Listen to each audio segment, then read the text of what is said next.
दोस्तों, legal and legal में एक बार फिर से आपका स्वागत है। आज हम सुप्रीम कोर्ट द्वारा एनडीपीएस की धारा 15 पर कन्विक्शन के विरुद्ध क्रिमिनल अपील को निर्णित करते हुए दिए गए निर्णय पर चर्चा करेंगे।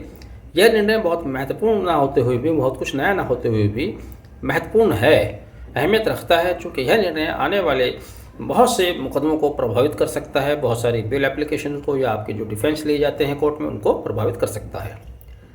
आमतौर से जब भी आप अपना डिफेंस लेते हैं, एक्यूज्ड की तरफ से पेश हो रहे हैं, चाहे जमानत पर पेश हो रहे हैं या एविडेंस चल रही है, तब आप एक एविडेंस ज़रूर लेते हैं। आप बताते हैं गवाहों के स्थिति के बारे में। गवाह पब्लिक विटनेस हैं या इंटरेस्टेड विटनेस हैं या पुलिस पार्टी के विटनेस हैं। एनडीपीएस एक्ट में ख़ासतौर से जहाँ पर पुलिस द्वारा कोई सीजर किया जाता है, वहाँ पर अभी तक आप ये डिफेंस लेते आए हैं कि सीजर करते वक्त कोई पब्लिक विटनेस नहीं था। जो भी विटनेस है उसको कमज़ोर विटनेस माना जाता है, उसकी गवाही को कमज़ोर माना जाता है। लेकिन सुप्रीम कोर्ट ने स्पष्ट कर दिया, कह दिया, और ये है भी। क्या कहा है सुप्रीम कोर्ट ने? माननीय उच्चतम न्यायालय ने कहा है कि कानून में कहीं भी कोई ऐसा प्रावधान नहीं है जहाँ पर पब्लिक विटनेस होना ज़रूरी है।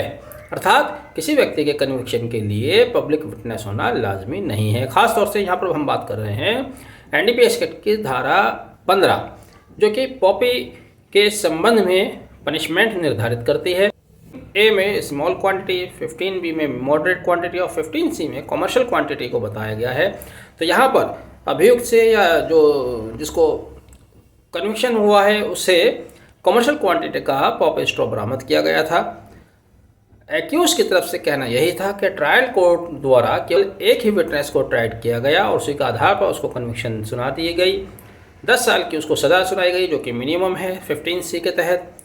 उनका कहना था कि कोई भी पब्लिक का विटनेस नहीं था, इसलिए उसको कन्विक्ट करार नहीं दिया जाना चाहिए था। हाई कोर्ट जाते हैं, हाई कोर्ट ने भी ट्रायल कोर्ट के निर्णय को सही ठहराया और सुप्रीम कोर्ट ने स्पष्ट कर दिया, चूँकि कानून में कोई ऐसी बाध्यता नहीं है कि जो विटनेस है वो पब्लिक विटनेस होना लाजमी है। उन्होंने यह भी कहा, माननीय उच्चतम न्यायालय ने, कि जो विटनेस ट्राई किया गया है वह भी गजेटेड ऑफिसर है, पुलिस ऑफिसर है, तो इसमें ज़रूरी नहीं कि पब्लिक विटनेस अगर नहीं है, पुलिस विटनेस है, पुलिस ऑफिसर विटनेस है, तो आपको कन्विक्शन नहीं दिया जाना चाहिए। ऐसी कानून में कोई बाध्यता नहीं है। अब आप समझिएगा, जब भी आप एनडीपीएस एक्ट के तहत डिफेंस लेते हैं, ख़ासतौर से बेल के वक्त, तो ये बहुत प्रेस करके इस बात को कहा जाता है कि सीजर करते समय जो भी विटनेस थे वो पब्लिक विटनेस नहीं है, पुलिस पार्टी के विटनेस है। और न्यायालय भी इस बात पर ऐसा लीनियंसी बरतते थे और आपको फेवर कर जाया करते थे। अब ये निर्णय महत्वपूर्ण क्यों हो गया? निर्णय महत्वपूर्ण इसलिए हो गया है, अब कम से कम आपका एक डिफेंस ये ख़त्म हो गया। अगर आपकी बेल या आप उधर से अपोज होता है तो आपका डिफेंस बहुत वीक हो जाएगा इस निर्णय की लाइट में, कि साहब कोई भी सीजर के समय कोई विटनेस नहीं था, पब्लिक का विटनेस नहीं था, पुलिस पार्टी के विटनेस हैं। इस निर्णय के लाइट में आपका ये डिफेंस अब नहीं चलने वाला। इसलिए ये आने वाले दिनों में अब जो बेल्स या ट्रायल आएंगे उन पर एक सकारात्मक है नकारात्मक प्रभाव डालेगा। बहरहाल आपने वीडियो आखिर तक देखा, मैं समझता हूँ दी गई जानकारी आपको पसंद आई होगी। वीडियो आखिर तक देखा, इसलिए आपका बहुत बहुत धन्यवाद। प्लीज़